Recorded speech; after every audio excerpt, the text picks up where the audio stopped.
¿Cómo estás, Laura? Muy bien, acá, esperando.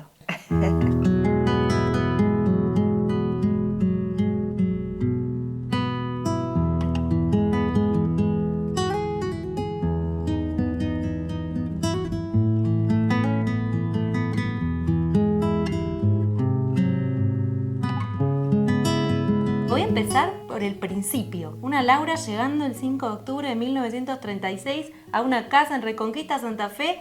¿Por qué te pusieron Laura? ¿Sabes? ¿Te dijeron? Sí, porque mi mamá se llamaba Laura y mi abuela también.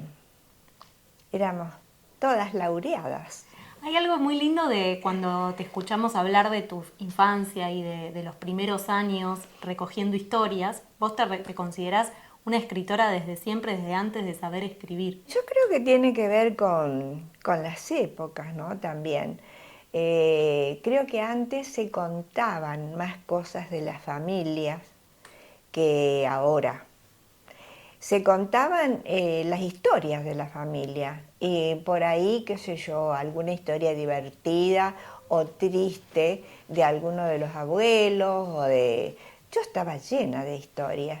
Mi papá, aclaro, vino en el año 30 de Italia, que fue una época de mucha crisis, bueno, tenía muchas historias de Italia. Y después las empezó a enganchar con la Argentina. Le gustaba contar, pero contar cosas reales. Así que, en general, yo lo que tengo es un recuerdo de las mesas familiares, de tomar la sopa, mientras alguien estaba contando algo divertido o no tanto, porque también pasaba eso. No te gustaba la sopa, pero la tomabas. No, sí, después empezó a gustarme, porque no me obligaban tanto. Me gusta mucho cuando hablas de tus papás porque siempre se respira como un clima de libertad, como que en tu casa se podía hablar de temas, te dejaban leer, eras como muy independiente de alguna manera. Sí, la verdad que evaluándolo así desde hace ya unos años y desde el hoy, sí. Sobre todo comparando esas épocas con otras familias, ¿no? Por ejemplo, una de mis cotos de libertad era la biblioteca. Claro. Yo podía agarrar cualquier libro. Nadie me preguntaba qué ni cómo. Por ahí alguien se interesaba y me preguntaba si me había gustado tal cosa. Entonces, bueno, yo tenía la libertad de decir, no, no, no lo leí porque me aburría, supongamos. Pero eso también es una gran cosa, ¿eh? Porque a los chicos alguien dice que se aburrió con un libro y lo retan. Siempre tuviste muchas preguntas. Sí. ¿Te acordás alguna de esas? Nosotros jugábamos mucho a la rayuela. Primavera, otoño, invierno. Verano no, porque yo nací en el norte de Santa Fe y moverse en verano era muy difícil. La rayuela, por lo menos la que yo jugaba, porque hay muchas clases, podía ser un pedacito de ladrillo, una maderita, alguna cosa, le decíamos el lucho. Ese lucho tenía que ser tirado antes de saltar para ver hasta dónde tenías que llegar. Donde caía, en el cuadrado que caía, ahí tenías que pararte en un pie, agacharte, levantar el lucho y volver en un pie. Ahí. ¿Por qué se llamaba lucho? Nadie nunca me supo explicar eso. Se lo pregunté a medio mundo. ¿Qué? Me decían. El lucho de jugar a la rayuela. Entonces los grandes que te decían, yo no sé jugar a la rayuela. O si no, no, yo no jugaba con lucho. O, nunca, para mí quedó en el misterio. Así que bueno, como tantas otras cosas, ¿no? ¿Cuál es el valor de los misterios, de los secretos? Es lindo porque cuando estás aburrido te pones a pensar en los misterios y a buscar sus soluciones. Y como a veces no las encontrás, las inventás. Y así nacen los cuentos.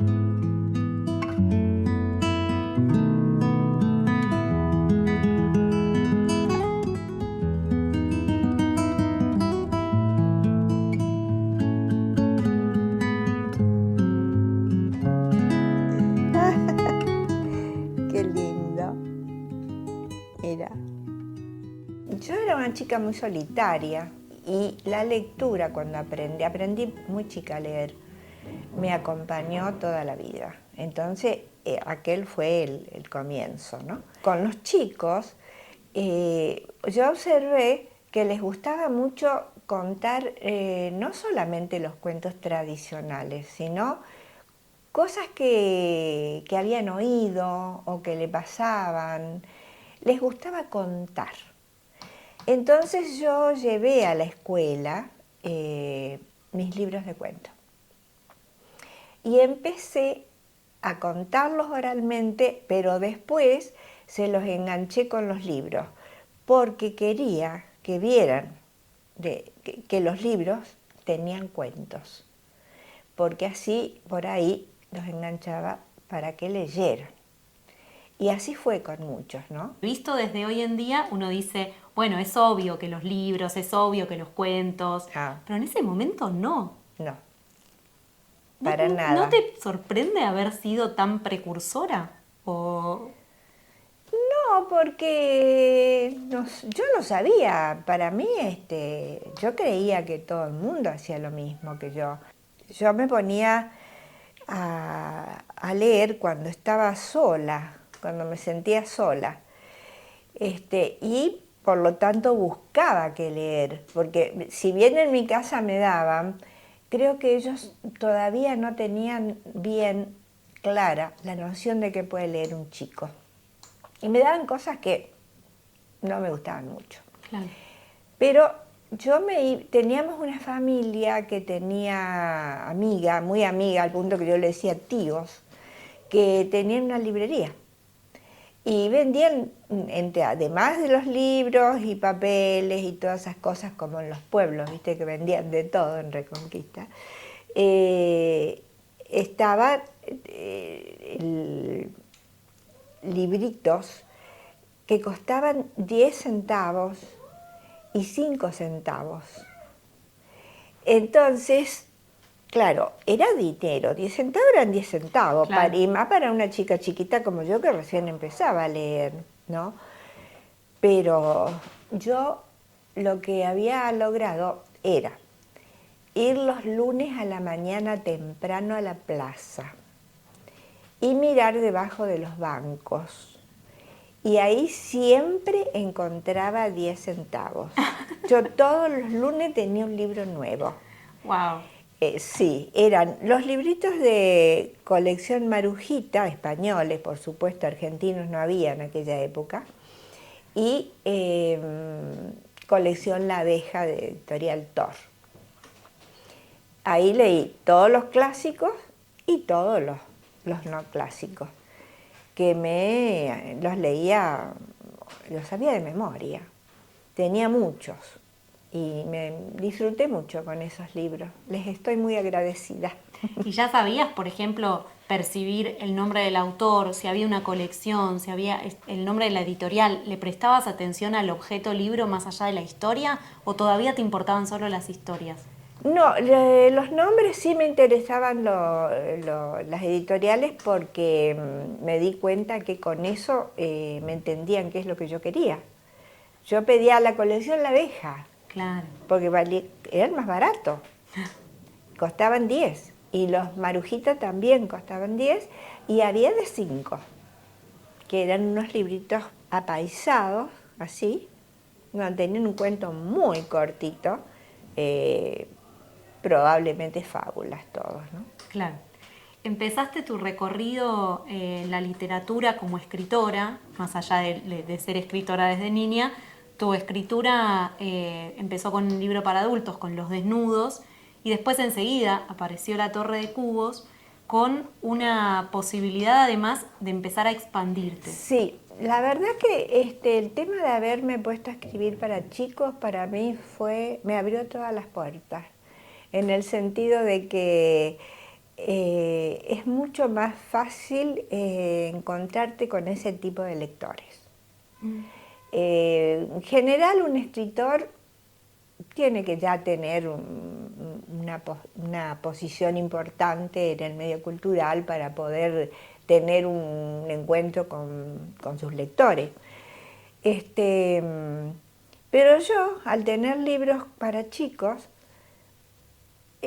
apenas decía eso, me pedían que les contara uno, que les mostrara, donde fuera. Es como convocante. Para mí fue convocante.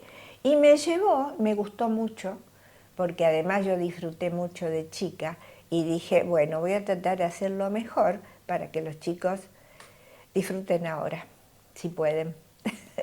Pero no es lo mismo escribir para chicos que para adultos. Hay una intención y no se puede evitar pensar que el que escribe es un adulto.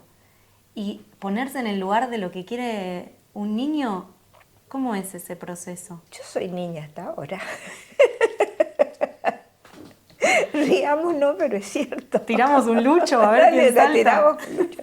Te juego a ver quién gana.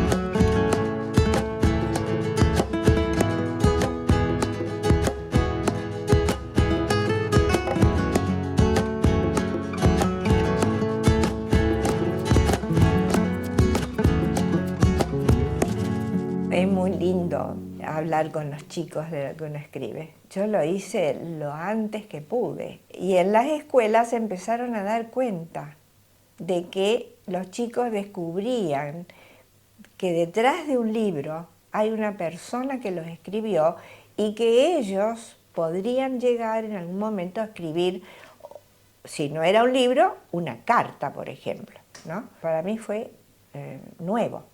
Claro.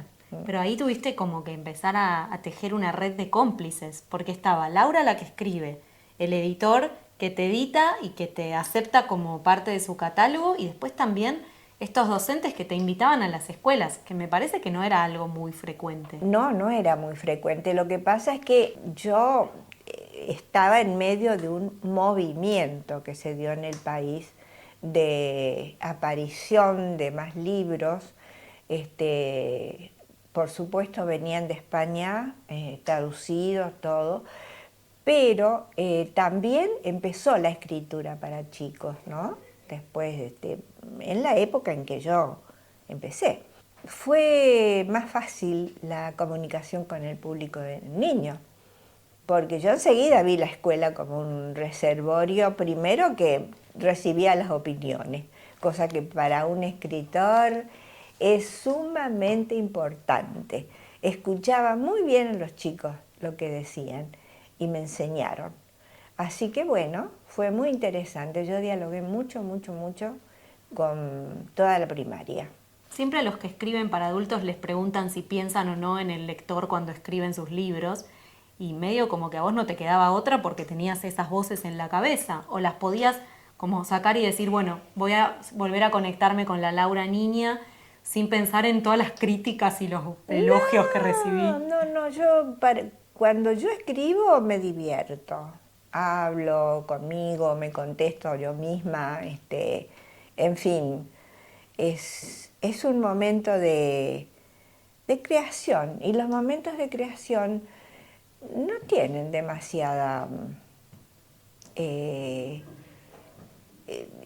demasiados análisis. Pues no sé, después sí, pero en el momento en que sale, no, es una cosa espontánea, que después te puede gustar o no, entonces la tachás o la dejás, pero la creación es la libertad, y por eso elegí eso.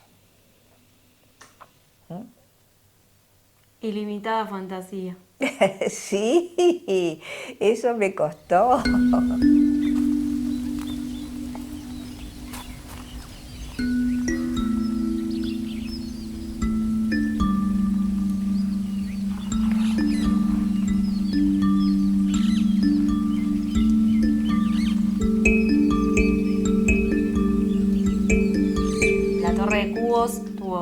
algo muy, muy contado y muy dicho, pero no está nunca de más recordarlo, que fue ese decreto, además muy doloroso, de que salió de tu propia provincia primero, Sí. un decreto de prohibición, que le dio alas nuevas al libro, producto de la participación de las docentes, los y las bibliotecarios que intervinieron para que siguiera circulando, Sí. pero estuviste prohibida. Sí, sí, mucho tiempo. Es decir, yo vi cómo sacaban de las bibliotecas de las escuelas, porque en muchos lugares lo hicieron adelante mío.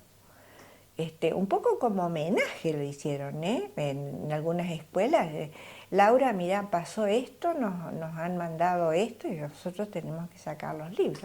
Y lo sacaban.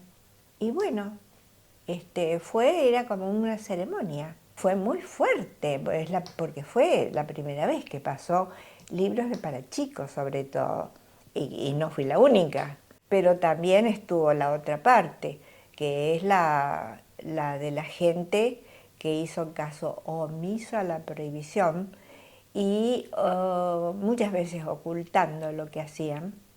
Llevaban los libros. Es más, yo he visto gente que no sabían quién era yo, que estábamos en un lugar, copiando cuentos en hojas de papel a mano para poder llevarlos a la escuela para leérselos a los chicos. Wow. Sí, no lo vi solamente en mi pueblo, lo vi en bibliotecas varias veces. Cosa que, no sé, a mí me descubrió otra faceta del ser humano eso. Yo no me di cuenta de que era posible hacer ese tipo de revancha. Y en el momento que estábamos viviendo, a mí eso me llenó de esperanza y me hizo bien, mucho bien. Y escribí más. ¿Nos sentamos? Vamos a ver cómo quedó Cuento Escondido. Vamos a ver. Vamos a ver. Le falta poquito. Mira, esta es la portadilla. Siempre es una emoción.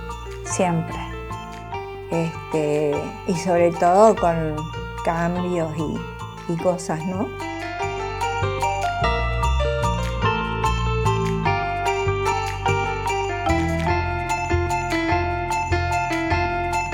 Y este es el trabajo también de Marcela Calderón, que imaginó, además de barcos de papel, pajaritas de papel, todo un trabajo con origami. Sí. Y acá, Y esas manos que empiezan a crear y una cosa a pedido. la vaquita de San Las Antonio. vaquitas.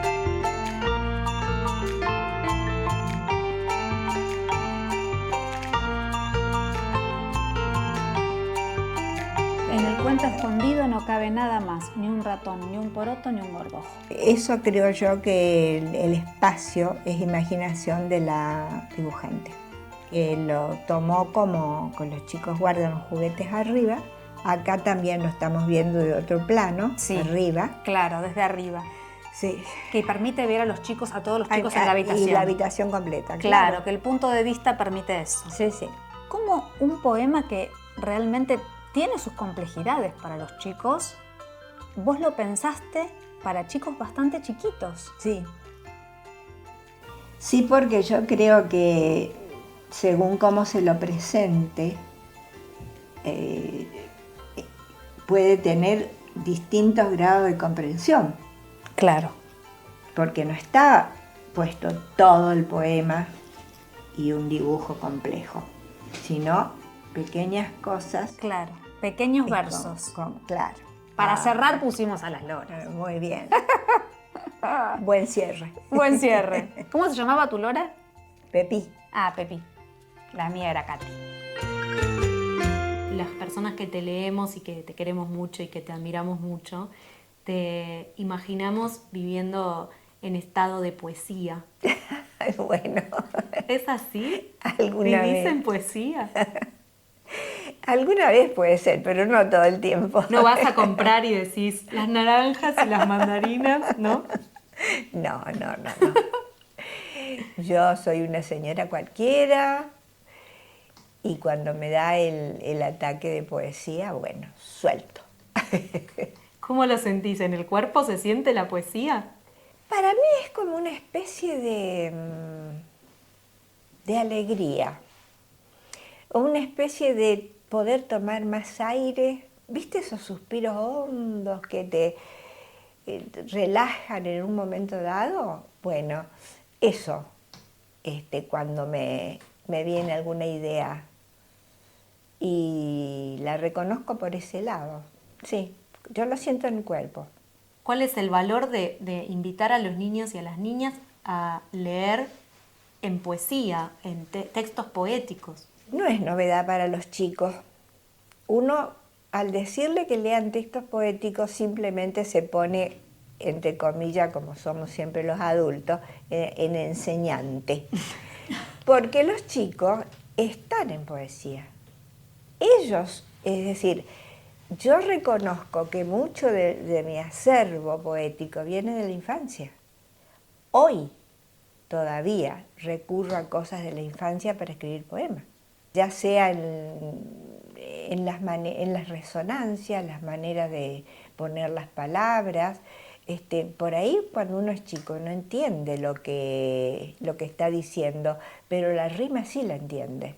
El ruido de la palabra lo entiende, la música de la palabra sí la entiende. Y lo que hay que hacer, creo yo, no lo estoy dando como receta, ¿no? Pero es tratar de conservar eso, no perderlo nunca, tenerlo siempre, toda la vida. Tener su momento de poesía, escriba o no, no importa. Y si te faltó, ¿lo podés ganar de adulto? Si no, nadie te leyó poesía, nadie te invitó. Claro, Sí. porque eso está en la persona, no es que vos hables poéticamente o puedas pensar o crear poéticamente porque te enseñan. No, eso vos lo tenés adentro, hay que descubrirlo, no hay que avergonzarse, porque hay mucha gente que cuando se siente así se avergüenza. Te llevo de nuevo a tu rol como mediadora. Te volviste una referente para mediadores, para bibliotecarios, para docentes que creyeron en tu voz. Y lo que quiero primero preguntarte es, ¿por qué crees que te vieron a vos como una referente? Yo no lo sé de fondo, pero pienso que yo escribí con honestidad. Yo nunca inventé cosas que no fueran ciertas. Lo que yo inventaba ya estaba inventado, pero yo lo inventaba la Laura en ese momento. Entonces, eso produce una cercanía con la gente, porque tomaba temas de la vida cotidiana, de lo que le pasaba a los chicos, de los chicos que dibujaban cosas en las paredes, de los padres que los retaban, de los adultos que los apañaban, que los defendían. Bueno, siempre cosas que habían pasado, que eran ciertas, aún dentro de la fantasía eran ciertas. Escribiendo, nunca mentí. La fantasía puede ser más real que la realidad y ayudarte a entender la realidad también a través de la fantasía. Lograbas entusiasmar.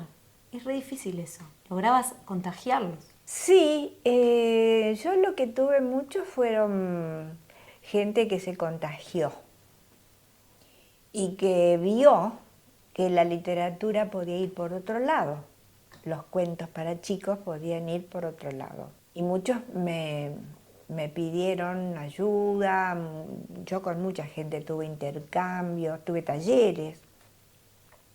Se formaron conmigo mucha gente. Y yo muy contenta porque la verdad observé que no era tan difícil hacer entender a las personas lo que a mí me pasaba. Yo pensaba que no me van a entender, que esto... No, para nada. Te imagino una persona muy amorosa y todo, pero también muy rigurosa, como que siempre te tomaste muy en serio. Sí. Los niños no eran un juego. No, yo creo que para trabajar con chicos hay que tomarlos en serio. ¿Qué Sí. significa eso? Hay que tomarlos como personas, desde que nacen, desde que nacen. No son muñequitos, no son cositas que crecen, que cuando sean grandes van a ser tal. No, son personas desde que yo lo tengo acá y le estoy dando la teta. Y la literatura para chicos, esa fue otra de las grandes peleas que yo tuve siempre, es arte. Y no cuentitos para educar.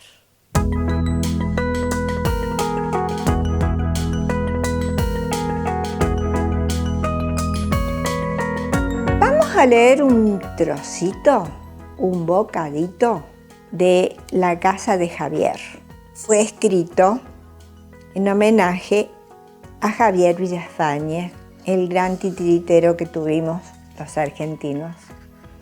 Javieres habrá muchos, pero un Javier como el que vive en Buenos Aires, en la casa de Almagro, hay uno solo. Les voy a contar cómo es que Javier vive en la casa en que vive con su mujer, que tiene unos ojos que por eso se llama Luz Marina. Allí vive también la vecina de arriba. La vecina de arriba llega por las noches tarde y canta como 3 mirlos. Entonces Javier sale al patio y le dice: ¡qué lindo, vecina! Cante otra canción. Y la vecina de arriba canta y los títeres de Javier hacen coro en su valija. En la casa de Almagro viven también los títeres, porque Javier es titiritero.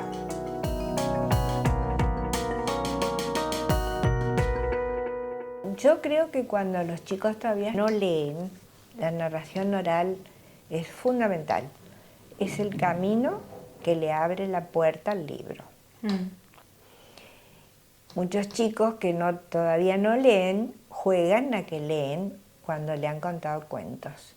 Y cuando le han contado el cuento de ese libro, ubican, sin todavía conocer las letras, se hacen los que leen, fíjense, hacen grandes sesiones de lectura mirando los libros como lo miran los grandes. Eso ya es porque tienen una valoración importante y que algo les ha calado hondo. A mí me dio mucha alegría cuando yo veía que mis hijos hacían eso. Sí. Y transmitirlo a los adultos para que lo hagan, ¿cómo funciona? ¿Cómo es? ¿Qué le decís?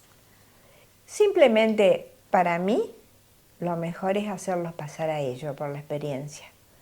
Volver a su infancia, tomar los libros que leyeron, pedirles que trajeran ellos cuáles habían sido los libros de que se acordaban, si los tenían guardados, qué sé yo. Personalizar mucho el trabajo, aunque fueran muchos alumnos, no importa eso. Y hacerlos repetir el momento de la infancia, leyendo hoy y registrando más o menos qué les pasa con eso que vuelve, ¿no? Eso es un trampolín. De ahí pegan el salto y ya van para el lado que quieren. Es una maravilla. Voy a hablarte de superpoderes. Vos estabas enamorada del murciélago cuando eras chica. Sí. No de Robin, del murciélago. Sí. Y también le prestaste mucha atención a los superpoderes, jugaste con los superpoderes. Sí. ¿Qué superpoder de los que tienen los maestros y los bibliotecarios son tus favoritos? Yo creo que es aquel que ofrece, el maestro que ofrece y no que dice, bueno, vamos a. El que propone y no el que impone. Pero eso es en líneas generales. Ahora, en la literatura, eso es básico, es importantísimo. Vos le das un libro a un chico y le decís, toma, lee, así, y no sé si lo va a leer con alegría. Buscás un caminito más suave, más de oferta, y creo que sí, que entra Y no me equivoco. Por lo menos esa es mi práctica de siempre. ¿Dónde están los cuentos?